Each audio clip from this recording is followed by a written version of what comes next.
E o governo do Rio Grande do Sul pediu a suspensão do pagamento da dívida do Estado com a União pelo período que durar a reconstrução de todos os danos causados pelas chuvas. O Henrique Carmo tem mais informações sobre essa solicitação para a gente. Henrique.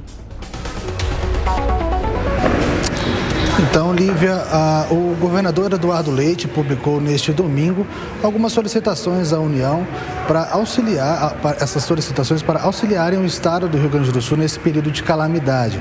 Entre essas que você citou, que é a suspensão da dívida do Estado com a União, uma dívida que já está em 3,5 bilhões de reais. Além disso, o governador também sugeriu a criação de um fundo nos mesmos moldes dos fundos constitucionais que hoje atende a região norte, nordeste e centro-oeste do país.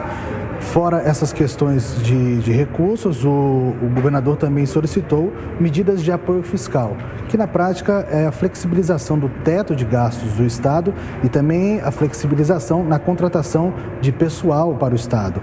Outra medida solicitada pelo governador Eduardo Leite, do Rio Grande do Sul, foi o apoio burocrático do governo federal, que na prática é simplificar aí as contratações nos mesmos moldes da época da pandemia da Covid-19.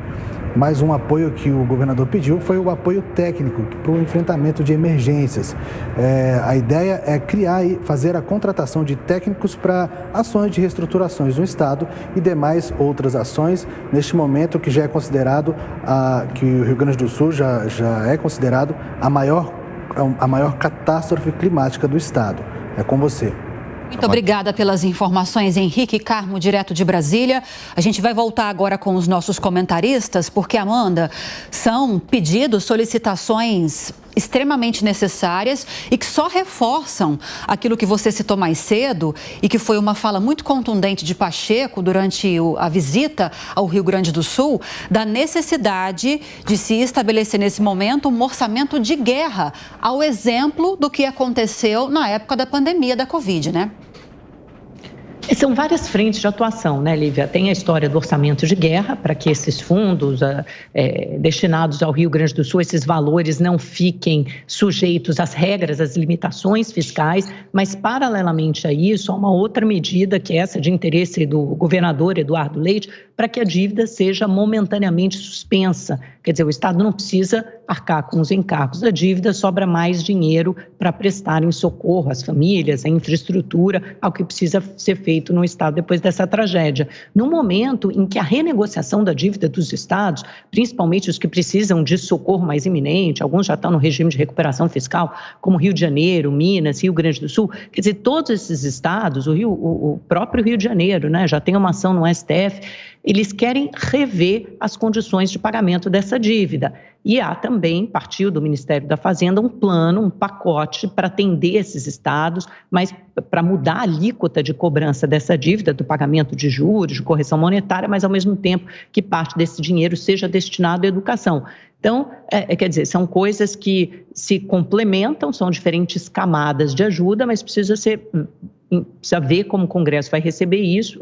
Hoje há um entendimento, sim, dos setores do Congresso que é preciso, de fato, flexibilizar as regras para fazer uma ajuda emergencial ao Rio Grande do Sul. Vamos ver ao longo dessa semana até onde vai essa flexibilização. Pois essas medidas elas são essenciais e isso vai forçar, inclusive, esse debate sobre a questão da dívida dos estados. Isso é um problema gravíssimo. O Rio de Janeiro hoje vive a realidade, uma ameaça de não ter dinheiro para pagar a folha de pagamento, pagar os funcionários, porque o valor pago em juros das dívidas com a União estão comendo o caixa do Estado. E isso tem várias responsabilidades, né, que precisam ser debatidas. Obviamente, a gente tem um excesso de endividamento, existe um excesso de juros, é a realidade do Brasil, apesar dos discursos aí que a taxa de juros do Brasil está num patamar muito bom e tal, não está, causa esse tipo de efeito. E isso é muito danoso, porque os estados eles ficam patinando na lama sem sair do lugar. E, infelizmente, falta dinheiro para, muitas vezes, fazer obras que são sabidas, que são necessárias, são essenciais, não tem dinheiro para fazer, não se faz. Aí você tem todo o problema da dinâmica da política, tudo que vem no topo disso e que, de repente, a gente é confrontado com essa tragédia. Então, não basta só suspender juros, porque agora é o momento que, obviamente, os esforços terão que ser feitos, mas também repensar quais são as metas, quais são as responsabilidades dos estados, dos municípios e, sobretudo, da União, para que cada um entenda qual é o seu papel, quais são as suas prioridades. A gente precisa de infraestrutura, a gente precisa de menos praças, de menos dinheiro de emenda sendo jogado no lixo, com bobagem, sendo roubado, obras inúteis e coisas assim. Então, a gente precisa que haja um foco no que é essencial e que se pare de perder tempo, de ser irresponsável, porque na hora da tragédia fica todo mundo com o coração partido. Mas muita coisa poderia ser evitada diante de uma administração séria, competente, focada naquilo que é preciso fazer e não aquilo que aparece nas eleições que os políticos enfrentam.